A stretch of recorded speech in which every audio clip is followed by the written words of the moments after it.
Tatandaan mo, ginawa yan ng Diyos sa iyo at sa akin. We were been made pure for the purpose and for one purpose alone, to be set apart for Him. Pag sinabi mong set apart, ikaw ay ihiniwalay para sa Kanya.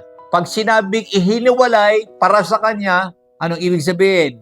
Meron kang dating pinanggalingan. Kaya ka ihinihiwalay. Yang kinalalagay mo ay hindi ka dapat dyan. Ang gagawin ng Diyos sa iyo ay kukunin ka dyan upang ilagay Kanya saan? Sa Kanya. For Him and for His purpose alone. Very clear ang Lord sa atin na ang sabi ng Lord sa atin, guard your heart. Ingatan mo, bantayan mo ang puso mo sapagkat anuman ang nagaganap dyan, iyan ang siyang ilalakad, ihahayag mo, ididesisyon mo, at ibibigkas mo sa iyong bibig.